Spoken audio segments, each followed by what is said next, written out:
Nagaraj sir, வணக்கம் sir. Hindi சமஸ்கிருதத்தை திணிக்கவே மூன்றாவது மொழிக் கொள்கையை கொண்டு வராங்க அப்படின்னு அமைச்சர் அன்பில் மகேஷ் பொய்யாமொழி சொல்லியிருக்காரு.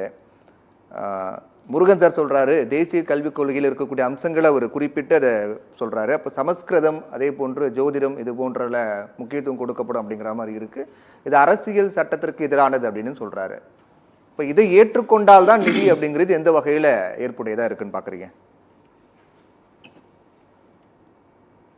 இந்தியா முழுவதும் ஏற்றுக்கொள்ளப்பட்டிருக்கின்ற தேசிய கல்விக் கொள்கை எந்த மொழியையும் திணிக்கவில்லை. 3 மொழி நீங்கள் விரும்புகின்ற மொழியை படிக்கலாம். அதில் முக்கியமானது உங்களுடைய தாய்மொழி. உதாரணத்துக்கு தமிழ்நாடு என்றால் தமிழ். சரி, நீங்க ஹிந்தி படிக்கணும்னு கட்டாயம் இல்லை, சமஸ்கிருதம் படிக்கிறத கட்டாயம் இல்லை.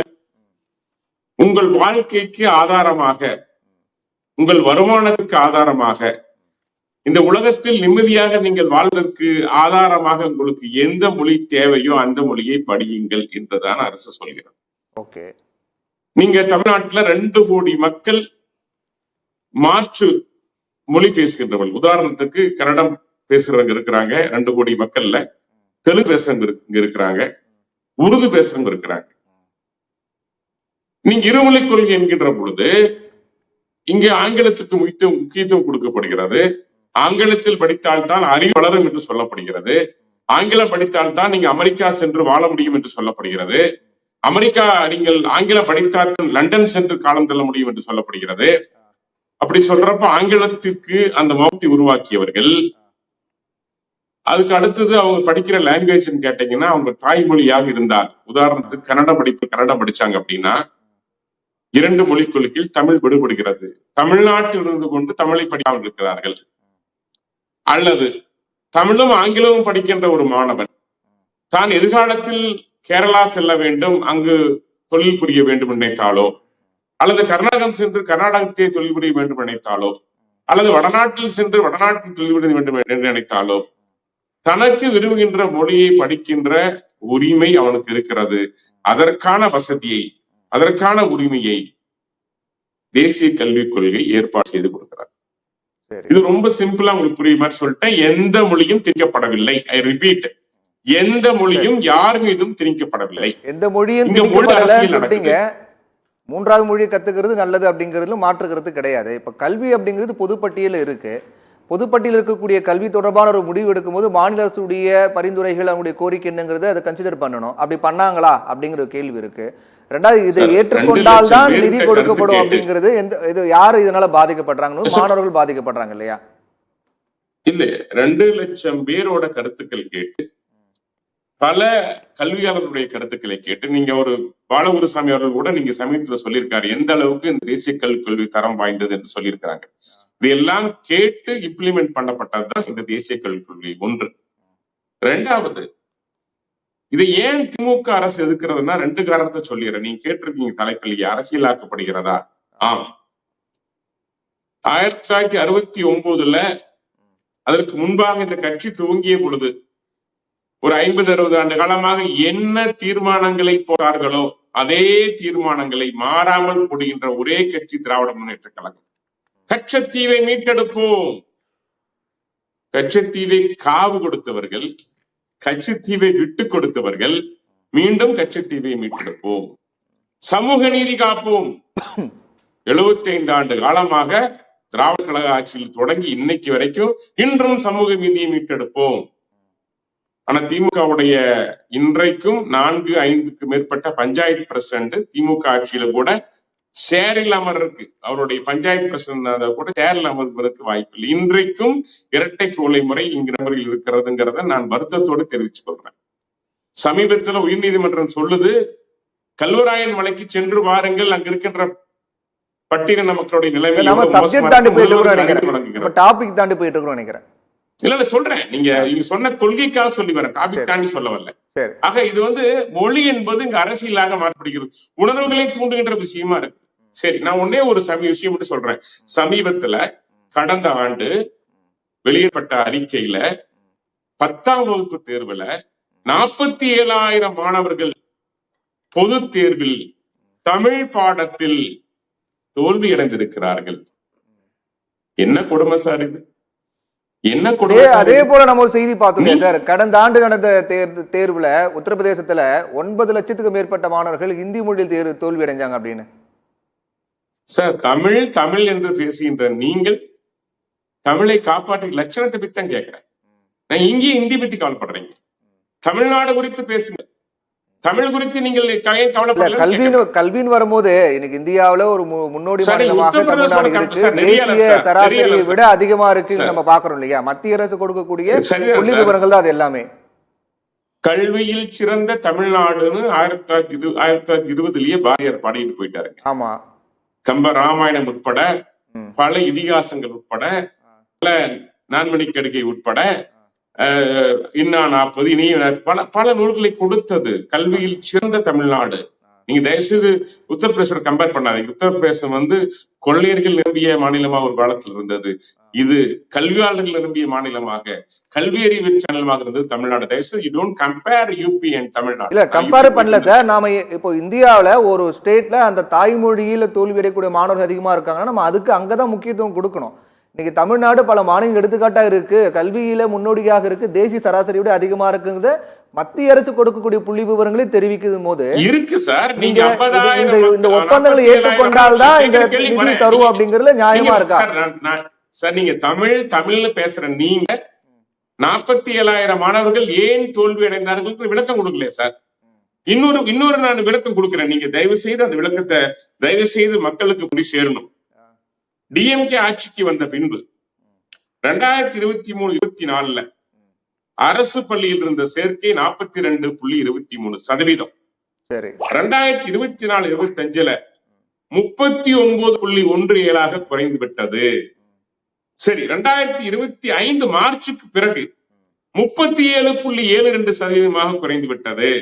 இந்த ஆண்டு 37,595 அரசு பள்ளிகள்ல சேர்ந்த மாணவர்களுடைய எண்ணிக்கை 2.39 லட்சம். 1,39,000 பேர் சேர்ந்திருக்கிறாங்க. சேர்க்கை குறைதுன்றீங்க அரசு பள்ளியில. சேர்க்கை குறைந்தது மட்டுமில்ல, இன்னும் சொல்றேன் கேளுங்க. 12,926 தனியார் பள்ளிகள்ல சேர்ந்த மாணவர் எண்ணிக்கை 3.7 லட்சம். 3,70,000 சேர்ந்திருக்கிறாங்க. ஆக அரசு பள்ளிகளை மாணவர்கள் விரும்புவதை விட்டுவிட்டு தனியார் பள்ளிகளை நோக்கி செல்கிறார்கள் என்றால் அரசு பள்ளியின் நிலை மரத்தடியில் நடந்து கொண்டிருக்கிறது. அரசுக்கு கட்டடம் இல்லை. அரசில் இருக்கின்ற ஒரு கல்வித்துறை அமைச்சராக இருக்கின்ற அவருடைய மாவட்டத்திலேயே கட்டடம் அடைந்து கிடக்கிறது. குடிக்க தண்ணீர் இல்லை. இதெல்லாம் இவங்க பேசுற பேச்சுக்கள். நாங்கள் பொருளாதாரத்துல வளர்ந்துட்டோம், 11% பொருளாதார வளர்ச்சி கொடுத்திருக்கிறோம், நாங்க சிறந்த நாடு. முதல்ல படிக்கிறதுக்கு மாணவர்களுக்கு வசதி செய்து கொடுங்க சார். நீங்க இத்தனை விஷயங்கள் நீங்க பேசுறீங்களே, வளர்ந்து விட்டோம். எங்க வளர்ந்திருக்கிறீங்க? ஒரு கல்வித்துறை அமைச்சருடைய மாவட்டத்துல மரத்தடியில பாடம் நடந்து கொண்டிருக்கிறது. நான் அது மட்டும் இல்லை, இன்னொரு அதிர்ச்சியான விஷயம் சொல்றேனுங்க. போதிய ஆசிரியர்கள் கிடையாது. சொல்லித்தரதுக்கு சமீபத்தில் உதயநிதி ஒரு சோதனைக்கு போயிருந்தா பார்த்தா அந்த பள்ளியில தமிழ் ஆசிரியரே கிடையாது.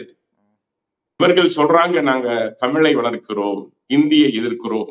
சரி, நான் கேட்கிறேன், 70க்கும் மேற்பட்ட திமுகவை சார்ந்த நிர்வாகிகள், அமைச்சர்கள் உட்பட நடத்தி கொண்டிருக்கின்ற பள்ளிகள்ல மும்மொழி கொள்கை, ஏன் 4 மொழி கொள்கை விளம்பரம் நீங்க பார்த்திருப்பீங்க. நாங்க ஹிந்தி சொல்லித்தரோம், நாங்க மலையாளமும் சொல்லித்தரோம், நாங்க கன்னடமும் சொல்லித்தரோம். இவர்கள் நடத்துகின்ற பள்ளியில இவர்கள் இந்தியை ஏற்றுக்கொள்வார்கள், மலையாளத்தை ஏற்றுக்கொள்வார்கள், அத்தனை மொழியும் ஏற்றுக்கொள்வார்கள். ஆனால் அரசு ஏழை மாணவர்கள் படிப்பதற்காக மத்திய அரசு ஒரு திட்டத்தை கொண்டு வந்து நீ விருப்பமான மொழியை படி, நான் வசதி செய்து கொடுக்கிறேன்னு சொன்னா PM ஸ்ரீ நிதி திட்டத்தை ஏத்துக்க மாட்டோம். என்ன கொடுமை சார் இது?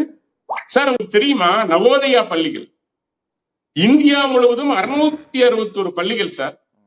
9ஆம் வகுப்பு வரை கல்வி முழுவதும் இலவசம். சரி, பெண்களுக்கும் முழுவதும் இலவசம். நீங்க 99% பாஸ் ரெக்கார்டு சார். அந்த கல்வி, அவ்வளவு சிறந்த கல்வியை கொடுத்துக்கின்ற நவோதய பள்ளிகள் ஒரு பள்ளியை கூட தமிழ்நாட்டில் அனுமதிக்கவில்லை. சரி. ஏன் காரணம் தெரியுமா சார்? இவங்க நடத்துற பள்ளிகளுக்கு வருமானம் குறைந்துவிடும். ஹிந்தி ஒழிப்போம், ஹிந்தி எதிர்ப்போம் சொல்லுவாங்க. ஆனா இவங்க நடத்துற பள்ளிக்கூடத்துல மட்டும் ஹிந்தியில கேசாகஜி, அச்சாகஜி இதெல்லாம் சொல்லி தர்றதுக்கு ஆசிரியர்கள் அமர வச்சிருக்கிறாங்க. சரி, இதுதான் திராவிட மாடல். சரி. மொழி, இனம் அப்படின்னு சொல்லி, ஆரிய இனம், திராவிட இனம் சொல்லி மக்களை பிரித்தாள்கின்ற ஒரு விஷயத்தை செய்திருக்கிறது சார் இந்த திராவிட திமுக அரசு. மக்களை ஏமாற்றிக் கொண்டிருக்கிறது. மக்களுடைய வாழ்க்கையில், மாணவர்கள் வாழ்க்கையில் விளையாடி கொண்டிருக்கின்ற அரசாக திமுக அரசு இருக்கிறது. அது மட்டும் இல்ல சார், நண்பரே நீங்க கேட்டுக்குங்க. ஏற்றுக்கொள்ளாத கொள்கை என்னென்ன தெரியுமா? புதிய கல்விக் கொள்கை மட்டுமல்ல, அணை பாதுகாப்பு மசோதா. அணையை பாதுகாக்கிறதுக்கு அதை ஏத்துக்க மாட்டோம். ஒரே நாடு ஒரே தேர்தல், செலவு குறைக்கிறதுக்கு நாட்டை வலிமைப்படுத்த அதை ஏத்துக்க மாட்டோம். ஒரே நாடு ஒரே ரேஷன் அதை ஏற்றுக்கொள்ள மாட்டோம். சாகர்மாலா திட்டத்தை ஏற்றுக்கொள்ள மாட்டோம்.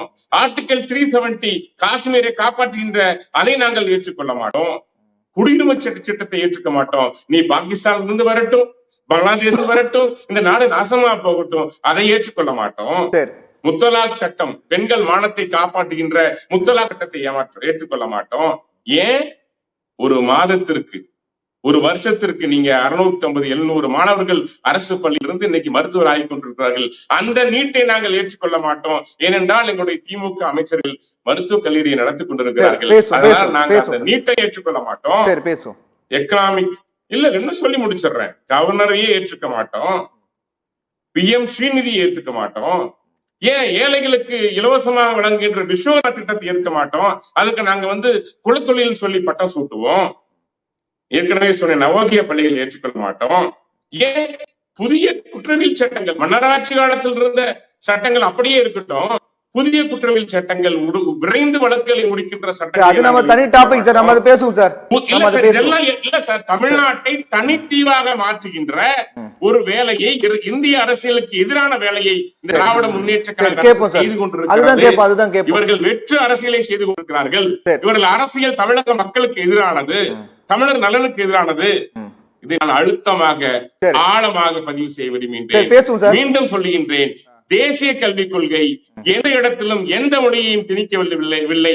நீங்க கார்பரேஷன் பள்ளியில பிரெஞ்சு சொல்லி தரீங்க.